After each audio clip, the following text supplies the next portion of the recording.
May I have your attention, please? Yo, what's up? Baby, let's go. Old school R&B, hip hop, reggae, sports, talk shows, and a whole lot more. You're listening to the internet's hottest new radio station, WNB1 Radio, New Bedford, Massachusetts, home of the legendary Tavares and just a collection of some cool-ass, wonderful people.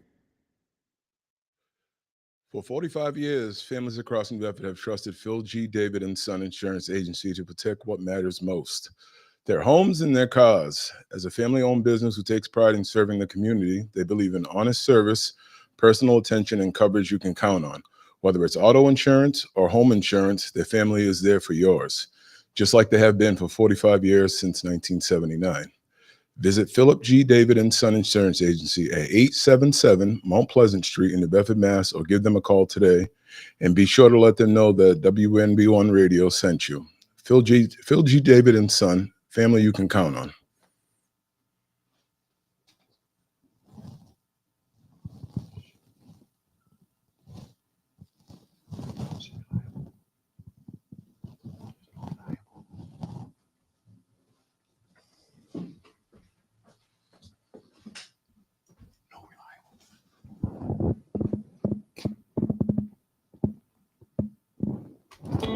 Reliable Bus Lines Incorporated has been a leader in the school bus industry for over 40 years.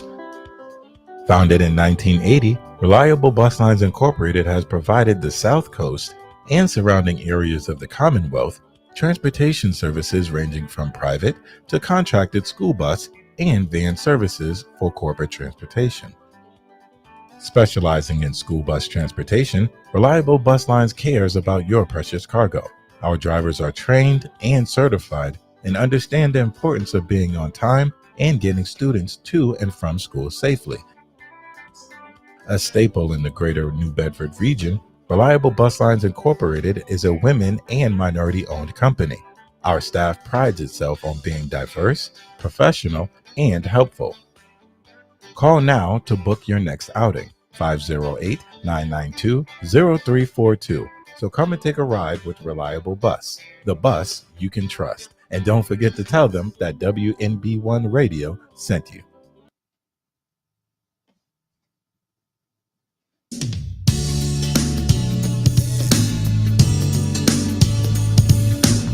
For a truly satisfying dining experience, look no further than Top Shelf Bar and Grill in New Bedford, Massachusetts. Our family-style restaurants offer an array of mouth-watering dishes, from pub favorites to traditional Portuguese cuisine. Treat yourself to an expertly prepared Portuguese meal or unwind with a handcrafted cocktail from our bar. Be sure to try our signature creations, including shrimp Mozambique, bourbon tips, grilled salmon, and the signature top shelf steak. Our warm and inviting atmosphere, combined with exceptional service, ensures a memorable experience. Since 2011, Top Shelf has proudly served a unique blend of Mediterranean-inspired cuisine, reflecting Portuguese, Spanish, and American flavors. Our founder, Robert J. Afonso, drew upon his industry expertise to create a welcoming space where everyone can enjoy a delicious meal, catch a game, or simply relax with friends. We strive to make our house your house, fostering a sense of community and supporting local organizations.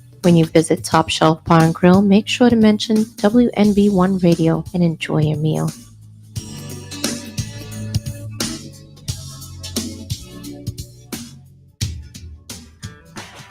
It's no secret that the trucking industry is struggling for drivers. So why not look for a school that can get you the credentials that you need to start that new career?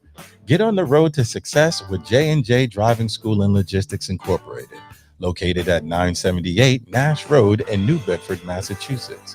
J&J is a Black and women-owned trade school leading the South Coast in CDL training. J&J offers the most comprehensive training programs for CDLs A, B, and school bus training. Don't let opportunities drive right by you. Go and see our friends at J&J and get your CDL career started right away. And be sure to tell them that WNB1 Radio sent you.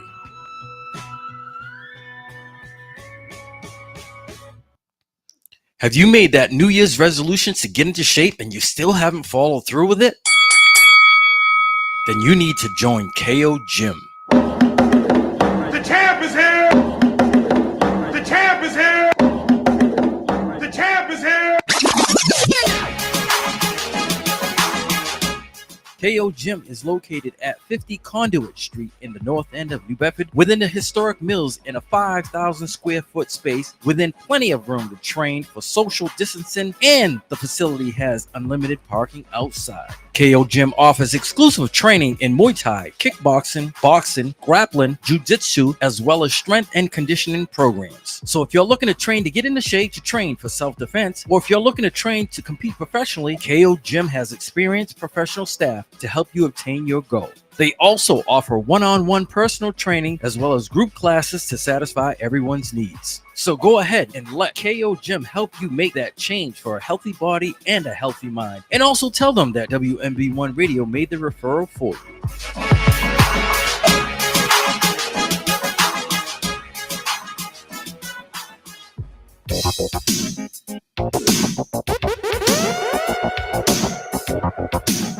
Tired of expensive phone and home internet bills with long-term contracts? Get ready for total freedom with unbeatable value. Total Wireless by Verizon is celebrating the grand opening of 2 new stores in Massachusetts. Join us on Monday, July 14th at 1843 Acushnet Avenue in New Bedford and Friday, August 1st at 5 Park Street in Attleboro. Switch to Total Wireless and get the power of Verizon's 5G network with no contracts and plans starting as low as $23 a month per line for 5 lines. It's time to make the switch and get a great deal on home internet, new phones, and tablets for the whole family. Don't miss the grand openings of Total Wireless by Verizon in New Bedford on July 14th and in Attleboro on August 1st. And be sure to tell them that WNB1 Radio sent you.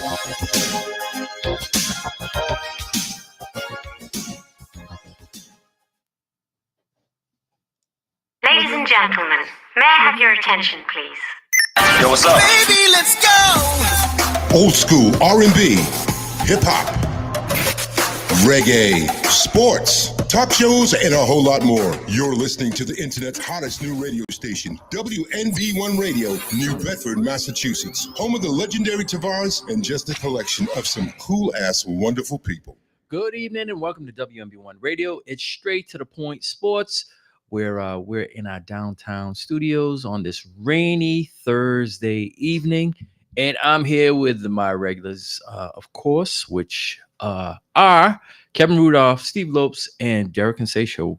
Good evening, fellas. All right now. Are we all staying dry? Yeah, this is the remnants of I guess of that hurricane that's going on. It was supposed to rain today and tomorrow. You better come out with your duckies, rubber duckies or something, because Kids ain't gonna let you cancel. Yeah, Ponchos.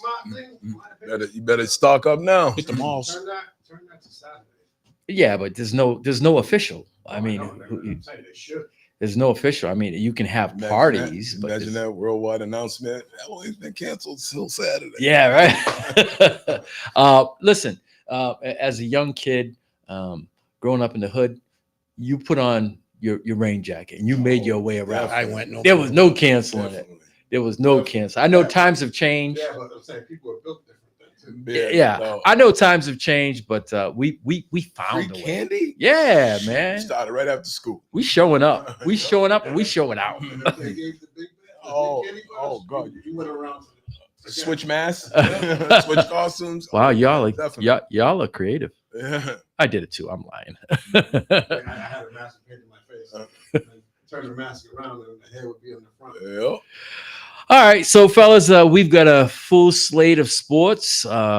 We still got every single sport running into one another, and the junior circuits as well. So we've got the NFL still going in full effect.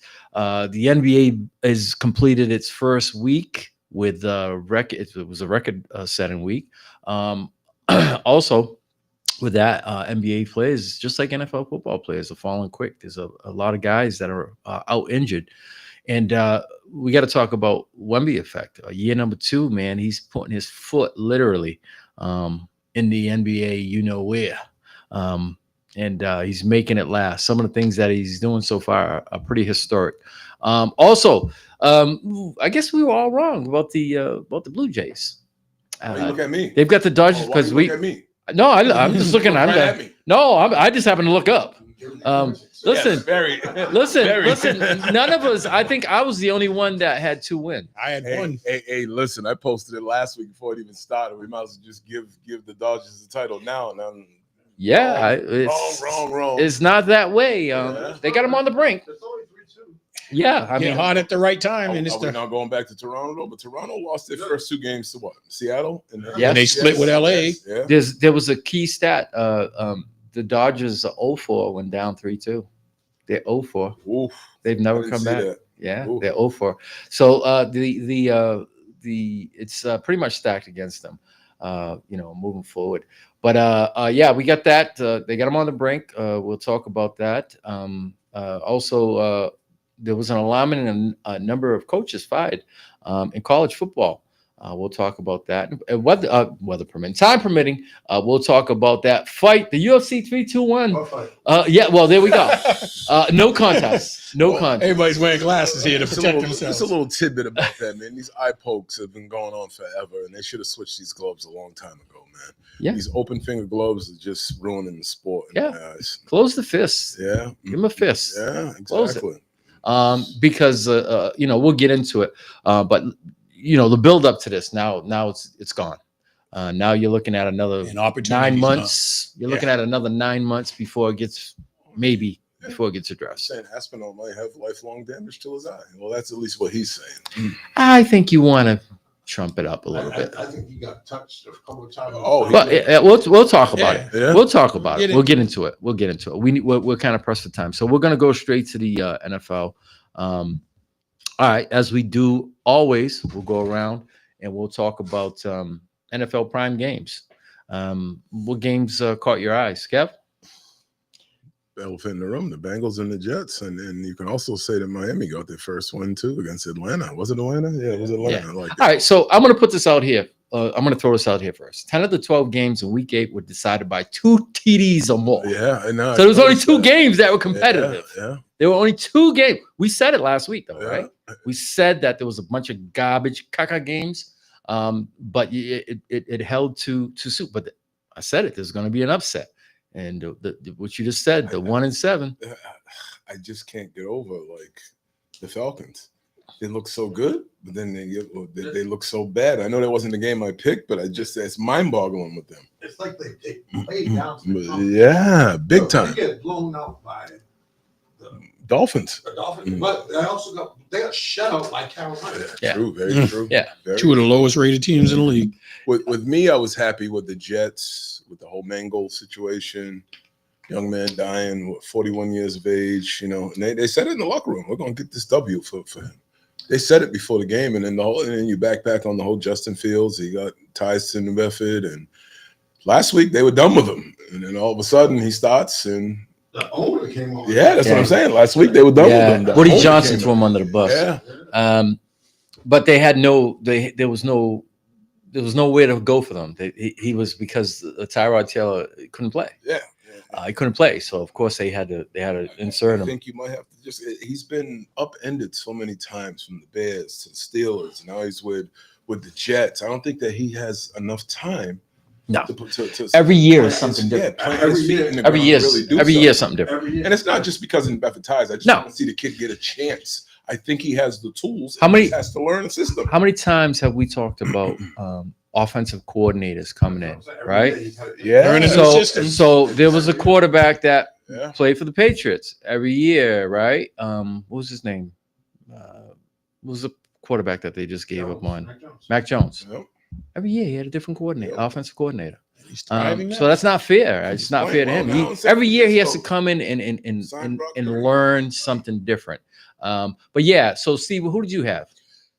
There wasn't a close game. The ones that were close were already mentioned, but I got games that surprised me the most and disappointed me the most. And the one that surprised me the most was how the Ravens played last week. I wasn't surprised. My insurance is paid up. Go ahead, Kev. I was. They got their man back. Yeah, they got their. But they Bears didn't been have playing Lamar good. back last week. Henry. He's been there the whole time. Right, Well, but I think from jump they should have went with Huntley. He knows their offense. Huntley They was should have what I went was from going to it mention. From jump. That was First of all, yeah. that's who I was going to give First of all, credit. Huntley. No, but I'm saying that is in line. That's why I said no matter. It seems like no matter when he gets the call, no matter what team he's on, he performs. He stunk the joint out a couple times, but that's to be expected. Well, That's why Brissett- he's not a starting quarterback in the NFL. He's a backup, and But Gapper. I can say this one thing: like he knows the offense better than. He's been there here and there. Well, the other one that came from the Cowboys? You know what I'm saying? Well, Yeah. he's a pocket passer too. They don't have to change much of the Because he's offense a scrambler. He's Yeah. athletic. The other guys, playbook the already. other guys just cement blocks and he can't do anything. No, And he he can't. And to boot, he cannot push the ball down the field. No, he can't. And he doesn't have a strong arm. Nope. So that I mean, we've seen that firsthand. So yeah, Derek, who'd you have? I was. Go ahead, say No, it. because I was going to say my clunker, which I think, but we skipped over it. So Chargers, I was yes. president of the Chargers when they Yes. beat the Vikings. I didn't want to say it. I don't want to. no, because remember I said I had one good game and one bad. That was going to be the same one. I didn't want to seem like I'm hating because obviously I do hate when it comes to. Nah, this one I can't. I have to take this one on the chin. Is it not Sunday at 1:00? Yeah, well, we'll see. Yeah. We'll regroup by then. So, but I don't know. McCarthy gonna give it a go. He has to. Everybody else is gone or hurt. Yeah. So, I don't know. I was I think- impressed with the Chargers. The Chargers look good, but I think the fact is Carson Wentz was legit hurt. You could see that he Forced just. him to play. Yeah. He shouldn't have. But I think McCaffrey could have played. I felt kind of. He was Winston. We never knew he was hurt. I don't think I've ever felt bad for a player like I felt bad for him on Sunday. Yes. Let's watch him every time. Even when he threw the ball, he was wincing. Yeah. Like it just he was so no uncomfortable. business. It wasn't fair. It was kind of a one-sided game. Yeah. And I think Thursday. McCarthy could have played, but they knew that because that was a Thursday game, they had another 10 days to get him ready. But they threw him as a sacrificial lamb, like, oh, this is the last game we'll need you for. I think you don't have three quarterbacks. I would have played Brosman. I've been dying for Brosman to get a chance. The rookie from Minnesota. He had a great preseason. They pretty much said, yo, If he was at 40%, I'd be surprised. This is your last game ever anyway, basically. So you might as well stay in there no matter how hurt you are. That's horrible. That doesn't give you a chance to win unless you were going to hand off all these. He can't throw. It's horrible. So for me, it was the Jets, the Bengals. That was so to give context. I mean, just think about it. The Jets hadn't won a game. Now, conversely, the Bengals, they were on the upside. They had Flacco. Everything was looking good. And we talked about it with the quarterback Justin Fields. He was thrown under the bus by the owner. The fans were pointing at him. I read a story and it said that literally, if it wasn't because of his family, he said he literally he was in his closet crying in the dark, laying down. Did you see that? I seen that in the closet, laying down, crying. He said, it is. He said, what helped him was the support from his family. It somehow, got him to get enough coverage to go out there and play. But you think about it, right? You look at teams going in a different direction. The Bengals are just coming off a big win, right? Where Flacco, father, I don't know what you want to call him, but the dude, he had a great game the week before against the Steelers, right? It's against the Steelers, yeah. Against the Steelers. So you're like, oh, this is a chance to capitalize, especially the Steelers. They're falling by the wayside. They can't do anything right now. So you were looking at it and you were saying to yourself, oh, this is a chance for them to, had they won, right? Just think about it, right? Had they won, they would be four. They would be 4-4. Who's this? The Bengals. The Bengals. One game out of first place. Mm-hmm. One game out of first place. They got lucky with the Steelers losing too. Everybody in the division. Yeah, everybody lost except for Baltimore. Yeah. Well, Baltimore. Think about it. Baltimore, if they win tonight, they're only 2 games out. We're gonna talk about that. We're gonna talk about that. Really played anybody yet? No. So I look at the game overall, and you think about it, and you're like, this game should have been called the no defense game. All they needed was the Cowboys to be standing on the line to be like the next team that has no defense. I think those are probably three of the worst defenses right there. They gave up 502 total yards and 254 rush yards. That's bananas. So yeah, they overcame a 31-16 deficit in the third quarter to go on to win. Good.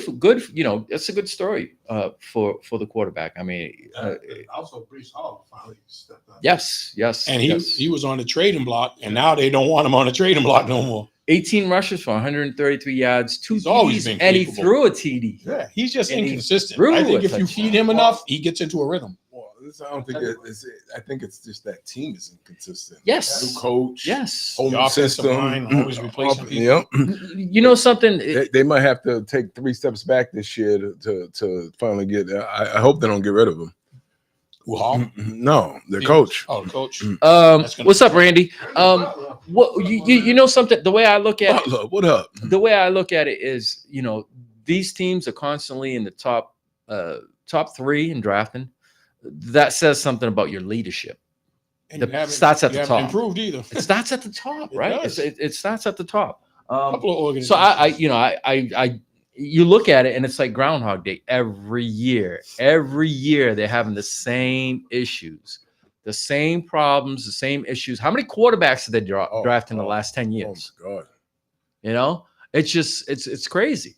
It's a head scratcher. You look at it. Do you think it's a fact of not giving the coach enough time to get everything situated, or are they jumping the gun too early? Get rid of their coach. Get The rid Jets? of the quarterbacks. Yeah. I don't think they have a legit GM that Yeah, can evaluate exactly. talent. That's what It starts at the top. that as well. It starts at the top. Well, when you say the I don't top, I think- think ownership. I don't. The owner's been the owner forever. But I just think that you have to go out. You have to get if I'm going to get a GM, I'm going to give him at minimum 3 years. At minimum. He has to build his own team and Yeah. put his own The fingerprint first year on it. doesn't count. The first year doesn't count. You're playing with somebody. You're playing with somebody else's cards. Mhm. All right. So we're gonna see what you do with someone else's cards. That'll be a piece to see how you can plug and do and manage a team. And then that second year is like, okay, here's the clock starts. The clock starts. But in reality, You have to show improvements in They the did second the year. first 2 years. Well, that's what I'm saying. It's 3 years. I give them 3 years at the minimum. Yeah, At the minimum. You work with the cards that were You dealt. just think about You it. have to Something simple. rebuild. If I got into B's truck right now, I wouldn't know what most of his controls were. in Yeah, that simple truck. stuff like You know what I'm saying? Like, where's the defrost? Where's this? Where's that? Just a simple thing like that. Like, you know what I'm saying? Like, it's you have to have somebody with that. You have to have their own ingredients. Yeah. To make a good soup. Yeah. That's what not they only need. that, you can't step on their toes either. Yeah, you can't. Yeah. You gotta let it ride. Yeah. No. Yeah. I totally agree. I'm not going to be a homer, but my gym, the owner lets him work, and he seems to be doing all right. Hey, listen, the Patriots would have been successful without with Kraft stepping out of it and just coming on the field and AFC Championships and Super Bowl, beat red and drunk, but he didn't do anything. Sure. He let his GM Just be seen. Yeah. Just be seen and not heard. Yeah. You know what I'm Randy's saying? What do you what more do you That's need? Yeah, 3 to 5. You're already a billionaire. What more do you need? And Yeah. just stay back there and hire the right people and let them take the ship. Yeah. I like I said, 3 years for me, 3.5. But I mean, minimum 3 years. Like I said, that first year is you're actually being graded because like I said, you're using with some, but that just shows it's a part of your coaching skills. You got to use what you have. You know what I'm saying? Because there's gonna come times where everybody's not gonna be on deck, and you're gonna have to plug and play. And that's what it turns out to If be. you go back to the first game of the season for them, they played the Steelers. I mean, they looked good. Fields looked good. Like they looked good. It was an offensive game, and they could have built upon that, and they really didn't. They hit a couple of lulls, and once you start losing like that, it just becomes the norm. Like your team morale's gone, everything's gone. Like you guys don't.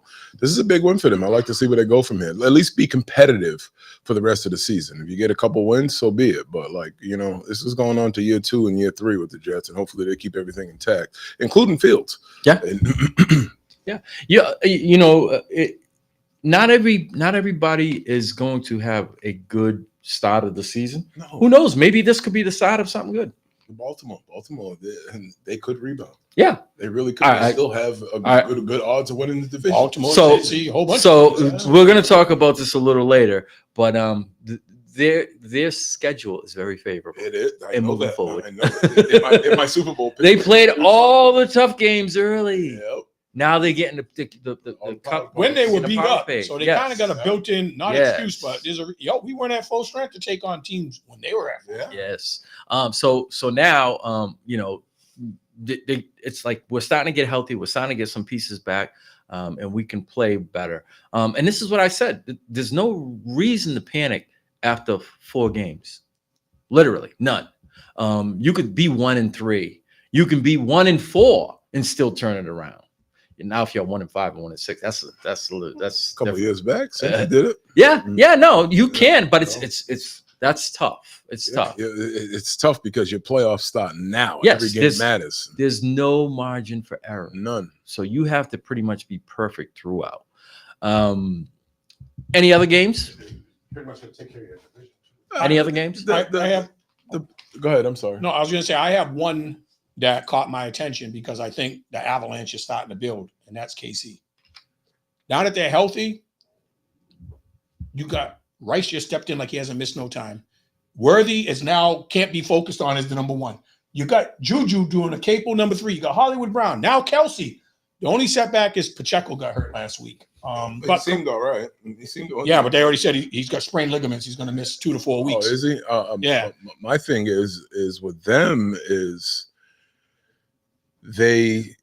everybody wrote them off. They had a rough start and everything, but like you said, like Worthy is legitimately the fastest dude in the NFL. Right. Like and you he can't literally focus on has the combine record and you can't focus on him. That opens up all them other targets underneath the field. And then you got that kid, the baby goat, whether we like it or not.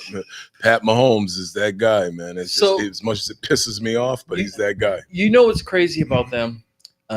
We talk about their running game.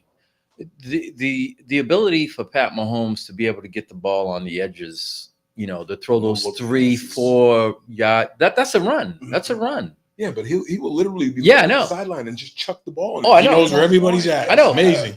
You got to have a certain type of quarterback to fill that bill. Not everybody can do that. And Not everybody can go 1-2. I'm going to get rid of the ball. Yep. And accurately. Most important, accurately. So I think his scramble ability is I don't see them, yeah, it'll hurt, but you got another running back there that can run. Is a different type of runner, but I don't think it is going to be that much because he wasn't running all that well up into a couple of games. Pat Mahomes leads the team in rushing. Yeah, he does lead the team in rushing, but he had to at the beginning. Yeah, that's what I'm saying. They weren't running well in the beginning, and now he won't run as much, but he'll get more yards because you have to account for everybody else. Yeah, you can't have a spy on him. You get more tools in your toolbox. Kareem Hunt, you got Kareem Hunt. Yeah, Kareem Hunt. Thank God. But with Pacheco's like a rhythm runner. If you don't feed him enough, he doesn't have the same. He's that powerful downhill, like a Henry. But you need to leave. Yeah. And he's not trying to juke you. He's going to try to run you over. He wants contact. Yeah, little power. And that's hiding their weak spot, which I think is the offensive line, because even their defense is playing good. Their coach said it too. It's like if we're going to use Pacheco, we got to use him more consistently. He said it. Yeah, you have to because get him the in a more rhythm. consistent he is, the better stats and the better outage that he has. That's the team I'm keeping an eye on every week now because they're getting better and better. They weathered the storm.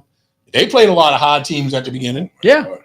And they weathered the storm. And now I see them overtaking that division. What are they, 5-3 right now? And they still got to play everybody in their division 5-2 at least once. 5-3. I'm sorry, 5-3. Yeah, they might only lose one more game. Which brings they got us a tough game this week. They play Buffalo. There we go. All right, which brings us key matchups week 9. We'll talk about that one. It's the 5-3 Always Chiefs at the 5-2 Bills. It's a pivotal matchup because obviously the chances of whoever wins that game might hold the key to having home field advantage. Who's playing better between them two right now? KC. KC's playing better. KC, because Buffalo just lost his defense. But Buffalo will get motivated. Yeah, at all of them. Yeah. And if you look at the regular season, Buffalo does have the edge Yes. on KC. Yes, it's just the postseason they can't. Yeah, when it counts, they can't beat them. They can't beat them in the postseason. They beat them a couple of times in the preseason. but it's just getting over that hump in the postseason. So yeah, I mean, it's big for both teams, but for me, I think it's bigger for Buffalo because Buffalo right now is looking up at the Patriots. And where's that game this week? It's at Buffalo.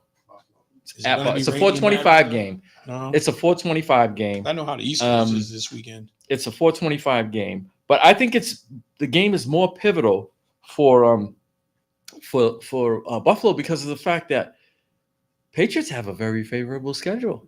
Can you afford to go 2 games down? Yeah, the Patriots can. They can almost. They can go 7-1. Yeah, and they already beat what we thought was a top team in that division, and they got them another time. I think the only two teams, the only two tough games that I see in their next 7 games is Tampa Bay and Buffalo. Yeah, and that is it. That's it. It all depends on which Tampa Bay get. They're hurt. Yeah, if it's later in the year, they might be like Kansas City once they get healthy. So that's it. So for me, my opinion is I think it's bigger. Number one, you're at home. Number two, you can't afford to go down 2 games against the Patriots. You can't. And that game's in New England. Yeah, I mean it's in Foxborough. That's what I'm saying. They lost at home already. Yeah. So the Chiefs, I think the Chiefs could withstand a loss because their division is in flux. Yeah. Denver is they just had a key loss. They lost with Tane. He's on the IR for 4 weeks. Pectoral. Yeah. Oh, did they put him on the IR? Yes. Wait a minute, who is this? Patrick Surtain. Oh yeah, and that's tough this week because he's got to shut down somebody. Who they play? There's a big matchup where he was going to have to shut down somebody's number one. He's not. They ain't gonna be with him because he ain't playing. Let me see. I have this schedule here. Nope. Oh, Texans. Yeah, Nico Collins. Yeah, he's just coming back. He's coming on. No, he's playing. He's playing. Yeah, He's playing. he was I have him this last week. I have him. Yeah, I've been watching. I had both of my number ones out. Yep, him and Mike Evans for me. Then not to count the buys. I had him and AJ Brown up. So, but yeah. So I think it's bigger for them. They have to. Number one, you have to hold serve at home. That's the biggest thing. That was their offense been clicking. So. Yeah, you can't say it against. I don't trust their offense. Can't say that again. It's not. I trust their defense, but their offense, I feel like, is opportunistic. Yeah, but don't go against the Cowboys. Yeah. Don't go against the Cowboys. I don't want Nick's leading me back in the fourth quarter. Come back. Don't go against the Cowboys. Why? He just put up 33 in the fourth quarter. He did one game. Yeah, that's not going to happen every game. He had. I say it's just inconsistent. I wouldn't count on it. And they're not going to like. But trade him for Goff. The Giants' front You seven like him is so good, much. but their secondary is garbage. So Yeah. The Broncos got a good defense too. No, their defense is good. Their defense is really good. If you had asked me to hang, what am I going to hang my hat on? I'd hang my hat on the defense more than I would the offense. Oh, absolutely. Like he said, it's an anomaly to see them score. That's a record. They achieved the record, and it's no big achievement. It's no big achievement to do what they did against the Cowboys. Because Nobody's ever done that before in the NFL. Yeah. Like in a quarter. I think that game is going to be notoriously slow because both those defenses are good. I think you see what their Houston's pass rushers doing last week with what's his name? Will Anderson. Will Anderson was on every play in the backfield. I was like, he was chasing the and then old friend from Minnesota was doing his thing too. The old guy. Yeah, but he was doing his thing, man. But I was like, their defense, I like their secondary. Remember, who's the dude that got suspended last year? Al Shakur. He has a hyphenated name. But their safeties and their secondary were playing good last week too. And they got Singletary, which I don't know if he got banged up last week, but he's a shutdown call. So another game obviously is gonna probably either make or break as you guys It's gonna make me happy and break Detroit Will and Minnesota. Because you lose and you're pretty much gonna be I think it'd be safe to say that you're gonna be fighting, just to try to stay above 500. So that's going to be tough. So Carson Wentz out, JJ McCarthy in. He's back after 4 weeks. After 4 weeks, he's back on the saddle. Wait, he's never lost the game. He's never lost the game in Michigan. Keep building my case, guys. Speaking in the truth. All right, so it's your turn. It's your turn to talk smack. Because normally you guys talk smack out of turn. But this week you're playing each other. This week you're playing each other, all right? So you can talk smack all you Derek's want. on his meds. I know he can control himself. Oh, it's gonna get personal now. It's gonna get personal Derek. now. Take your Wellbutrin. You want to start? All right, I'll stop. I really, honestly, don't give us a chance in hell this week. Okay. But for the sake of smack, it won't be fun if I don't talk smack. But here's the one positive I'm going to say. Is the game in Minneapolis? Oh, yeah. I really don't give us a damn in hell. But we've been getting healthier, and that's my only positive thing. So if we lose, at least I feel like we lost with our best players. But do I trust the quarterback position, which I think is the most almighty position? I don't trust that position. Your linemen are coming back. They were back last week. They just didn't play well. Now, But Darisaw went out, didn't he? Darisaw did go out, but they said it was a precautionary thing because they were getting blown out. So why let him play? We saw what happened last time. They let him play with 28 seconds to go, right? He was out for the year. But I don't trust McCarthy. I never did. But he's going to have to show improve. I forgot who we signed as a backup, but I hope to God he doesn't get in the game. It's in Detroit. We do got Van Ginkel back. The defense, we're getting healthy. It won't be as bad as I was hoping, as I was thinking, but I still think we're going to be a 2-touchdown underdog. It's 8.5 as of right now. Right. But I think you might be up by a touchdown and then pull away in the fourth quarter and score. I don't know if our offense will keep up with your offense because your offense can score on anybody. Our defense has been letting me down lately, and we haven't been missing that many people, but our corners have been getting toasted. The guys I thought were good. Isaiah Rodgers had that great game. We had the 2 picks in the pick sixes, and he's got burnt since then. And then the other guy that we gave all the money to that came over from Arizona, he's been getting Murphy. He's been getting burnt.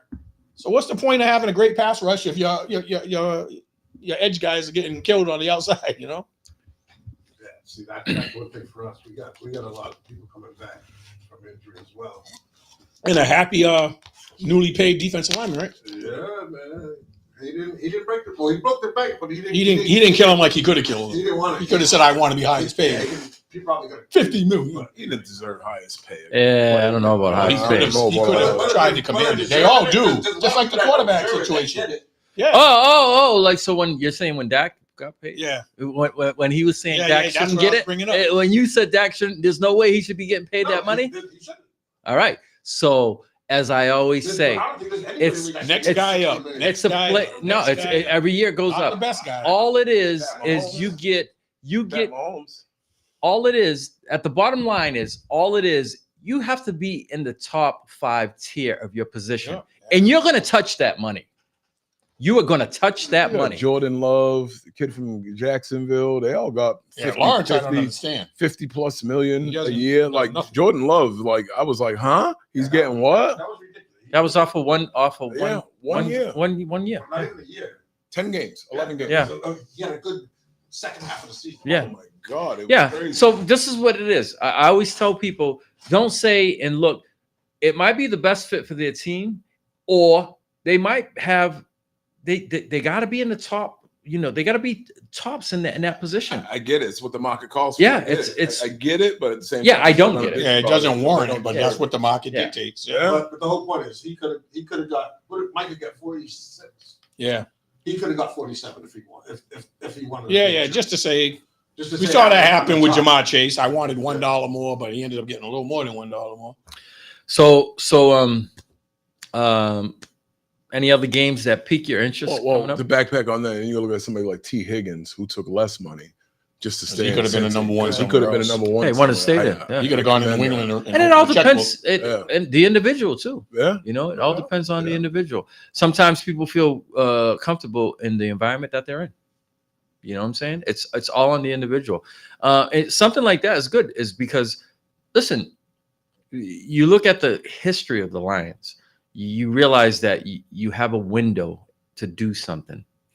And in my eyes, I say the window is usually 4 years with the group of players that you have.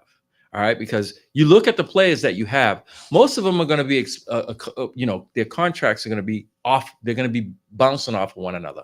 You're going to lose some players in those 4 years. You're going to have to make decisions. All right. So, but to keep that core, He got a good core. to keep that core, you might have to, you're going to take some losses in between. You can't keep But everybody. if you do what he does and you don't try to break the bank, you don't try to be selfish, then your odds are going to increase. The Tom Brady thing. And the good part about that is, in the NFL, is you can renegotiate your contracts. If you really want to keep winning and you want to keep playing, You can always renegotiate. You can always defer, move money, get an extension. Yeah, you can always. There's ways. Bonuses. There's ways of moving money around. Definitely. But yeah, it's all upon the individual. Besides that game that we mentioned and just a friendly battle with our game, I don't see too many games I'm excited about. I'm excited to see. I shouldn't say excited to see, but another game has mine's just Colts Steelers. there you go. That has implications. Pittsburgh has to- So we know that Colts have shown that they're the best team in the league thus far.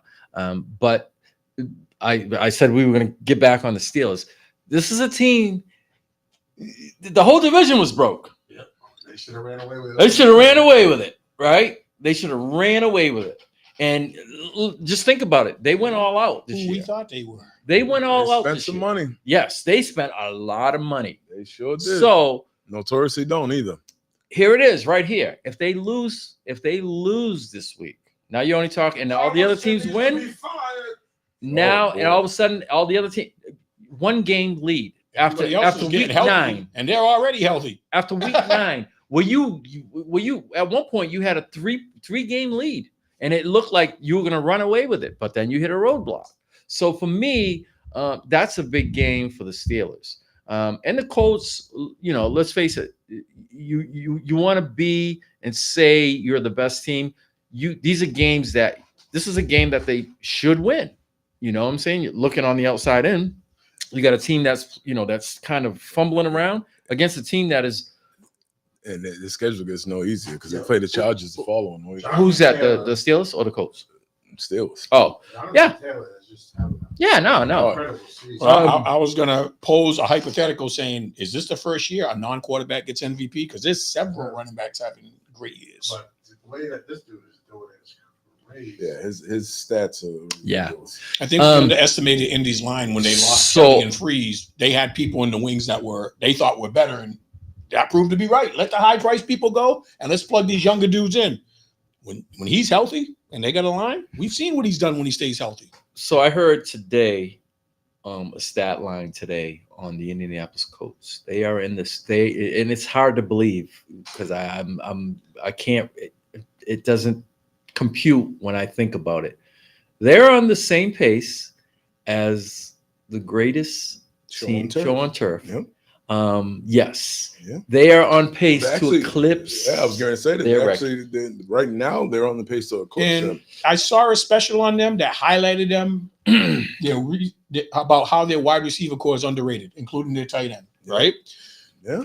It's just they got bigger dudes. The greatest show on earth had fast dudes. Yes. Right? Pittman, 6'4". Alec Pierce, 6'4". Then they got the guy you can't cover in space, Josh Downs. Then you got the tight end. Yeah. Then you got the running back who can catch out of the backfield besides run. Yo, Yeah. sounds a lot like Kansas City. And then they got Danny Dimes. All they needed was a competent guy. They always had the talent, Crazy. The year but they didn't have somebody that could bring that talent out. The year he's having, as he was Once he was again, rolling. On himself, once and he again, made the right move. once again, another New York team. It's an indictment at the people at the top. Barkley, him. Now let's just hope that because they've got the Giants they've got a good young core They do. of players. On defense. Unfortunately, they're hurt.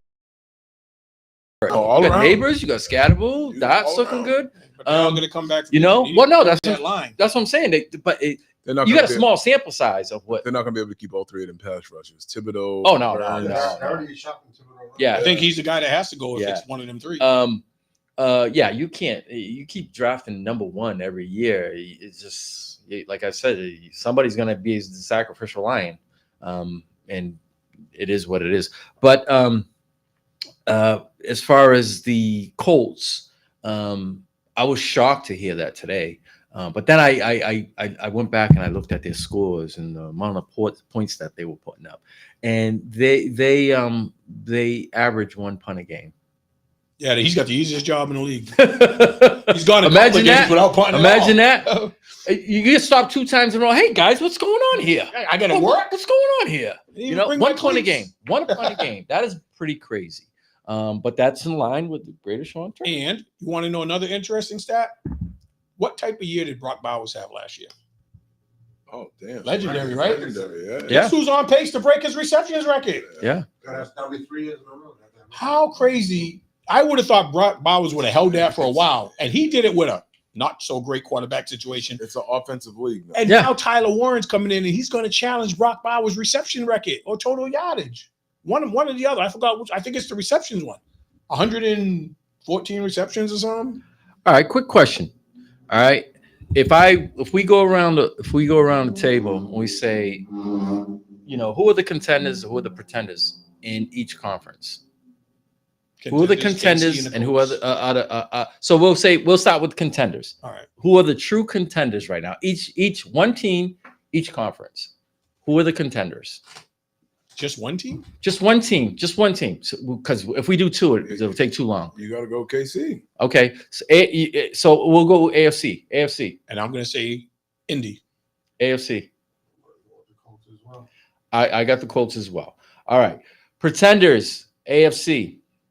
A team that looks like they're doing Buffalo. good, but they went at the end of the day they won't. Pittsburgh.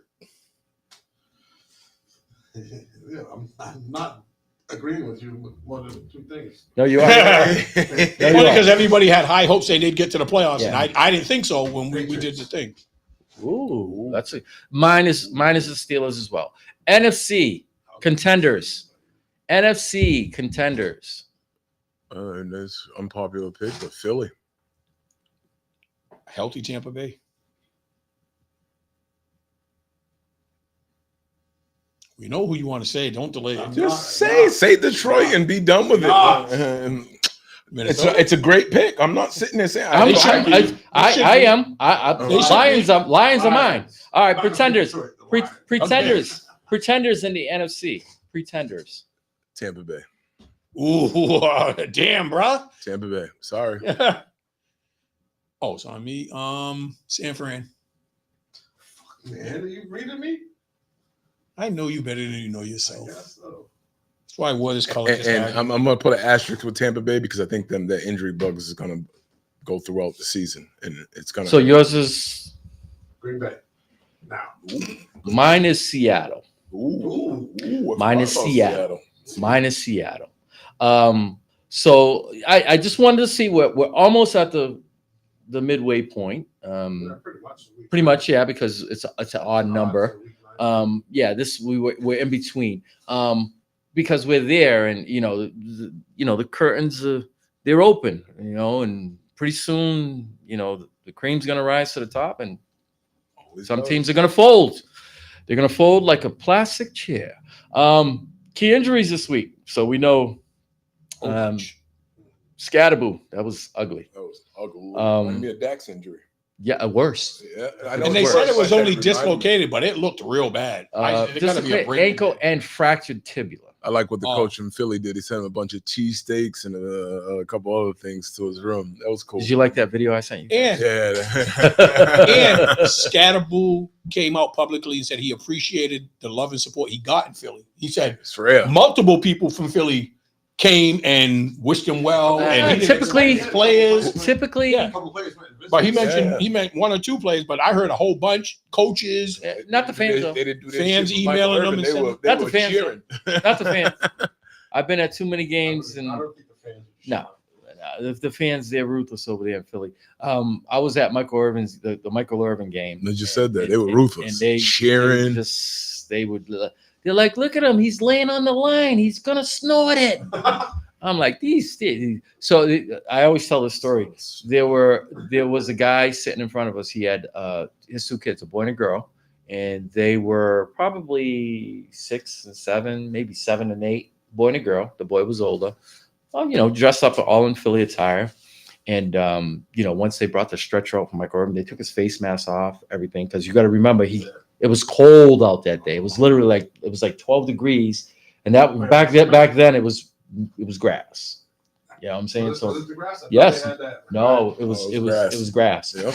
It was in the old stadium, everything. And his head just like jerked right into he caught a slant, his natural slant. He seen the hit coming and he put his head down. And just imagine your head getting compressed like that into the ground. He couldn't move. They rolled him over. They took his face mask off, and like he was going across the line. And that's all I heard. Look at it. You know, so the guy stood up and he said, he shook all our hands. He goes, listen, he says, I'm a Philadelphian and I hate the Cowboys. This is our Super Bowl. He goes, but I cannot sit here and let my kids watch this. Yeah, I hate. He says, you know, this is wrong. And he says, I apologize. And, you know, we shook the kids' hands and everything. That was, to me, it was a lot. Yeah. You know? So yeah, I mean, he could have had the fans turn on him the way Philly fans are. Yeah. You're not one of us showing compassion. What's wrong with My you? last Philly game is somebody threw red juice on my Michael Irvin jersey. No, Troikman jersey. I'm sorry. And oh boy, it wasn't a good time. Yeah. So you got Carson Wentz. He's out with the season with his shoulder. McLaurin? He re-injured himself. Yes. And they're saying it's more than 1 week. We already talked about Patrick Surtain. He's on the IR with the pectoral. He's going to miss 4 weeks minimum. Then they're going to reevaluate him again. Isaiah Pacheco. Yep. Isaiah Pacheco. Yes. Are we missing anyone else? Anyone that's I thought there was another wide receiver. On the flip side, a lot of quarterbacks are coming back this week. And Nakua for the Rams is coming back this week. Yeah, a lot of quarterbacks are coming back. Is Purdy cleared? He practiced, but limited. The consensus is they're going to hold him up for 1 more week. All that money on the bench. Well, and Jones is playing well. They have that luxury. Isn't it funny how you go from no money? This guy's playing for no money. Then he gets hurt. All that money on the bench. It's funny how the narrative shifts, right? But yeah, so you should have Lamar back. Kyler Murray's coming back. I'm gonna have to start him this week. He's got a favorite. Yeah, he hasn't lost to the Cowboys or in Texas State, the stadium. Texas period. Kid. He's about to go in and beat the Cowboys up. So there's 2 guys that I go with games where they've never lost. They're not from that. McCarthy. Oh, McCarthy and Murray. I'll bet on Murray. McCarthy Better and than- Murray. Better than McCarthy. Somebody whose last name starts with an M will win that one. All right. Any other things that catch our eyes before we move on to the end of the National Basketball Association? It's obviously it was a record-setting week in the way of most 50-point games scored, which is 4. The previous one was set. Previously was only 3. Any reason? For But that? just let me say the names first. So Shea Gilgeous-Alexander leads with 55. Aaron Gordon had 50. Austin Reeves 2 days ago had 51. Larry Markkinen had 51. This broke the previous record for the most 50-point games in the season's open week. Also 40-point games, which was even more. Somebody had 49 too? That's 49. That's not 50. Mitchell's There was 16 games. There were 16 games in which 40 points were scored in the opening week, which broke the previous record, which was 36. But getting back to Steve's point, which was why, there's a lot of guys going to the foul line. If you look at Reeves, Austin Reeves, what, 20? But he drives to the basket a lot, so yes, he puts himself. Shea Gilgeous-Alexander had 24. I agree with that, but if I swipe you like that, it's a foul. Well, SGA's been getting that call for the last 2 years, so Yeah. other people are saying I might as well. Listen, you're absolutely right. Look, Yep. they literally like to make a James Harden rule change. Yeah, Harden was like that 3 years ago. He slowed down because he doesn't go. He doesn't have that lift anymore to go to the basket. But I mean, the Fat Man suit came back. I don't know. You gotta watch it. But also, Yeah. but also, in the way keeping with the record setting, the Joker. He's also 4 straight triple doubles to start the season. He joins the likes of Oscar Robertson, Russell Westbrook as the only players to start with 4 consecutive. Bless you. He trails. Thank you. on the career triple list, all three of those guys, 168, 181, and 203 Westbrook. He trails all three of those guys. But yeah, so we're seeing it. Listen, the NBA is always, every year it seems to get more offensive. And now it's getting even more offensive with the record breaking and stuff like that. And I was going to say, I think the offense is easier to get in rhythm at the beginning. The defense, you have to play team defense, and beating somebody one-on-one is not the hardest thing in the world. But I don't think the team defense is gelling yet. Yeah, I'm going to go out online. I'm going to say that there's not much defense being played. Yeah. Especially, yeah, like it's you said, geared especially toward team the offense, but the defensive schemes are just not, the energy's not there. People are like, all right, I'm going to come back right at you, but they're not taking pride in stopping people. And also, there's one other one that I forgot to mention is your guy. For what, 40 points? No, first player to open a season with 100 plus points, 40 plus rebounds, and 15 plus assists through the first 3 games. Well, he has no help. Yeah. He got his 2 brothers that are never getting off the bench. Giannis? Yep. So yeah, it goes without saying that the league is becoming even more offensive. And you know something, this is where I'm going to say what is hurting the USA when you go over and you play international play, because they are used to playing more. It's more of a physical type game. We are used to a 5-out or 4-and-1. And not in that's not the way in international, because you got to remember, you can play a zone. You can play a zone all game if you want, you know. But this is the thing, and then you got to remember, in FIBA, you can smack the ball off the rim. Yeah. Take the ball right off the rim. You take the ball right off the rim. You see a lot of our players for the first 2 games, they got to adapt to that rule. They're like, what? And Yeah. they see it done, and they're like, oh. Yeah. So this is why I think, this is for me anyway. I started thinking about it. I'm like, you know something? A lot of the international players that come over, they're already talented offensively, but when it comes to a team setting, you see a lot of the teams. They're very physical. They're very physical, and we are not so much that way. Yeah, we're more finesse now. Yeah, we play for show, not for substance. Yep. So I think that has a lot to do with it. It's just lack of defense. You don't see it anymore. Guys used to pride themselves in playing defense. It's more pride in playing offense now in the NBA. It's an offensive orientated game now, and very rare. You know, I mean, just all you got to do is look at the defensive player that he is. It's blocks. You're not gonna. How many times are you gonna find a Marcus Smart or a Gary Payton? So I'll tell you, once every 18 years, it just doesn't work that way. And if you're lucky enough to have one of those guys on your squad, then I mean that would be a blessing. But moving forward, there's 3 undefeated teams? 5. Excuse me.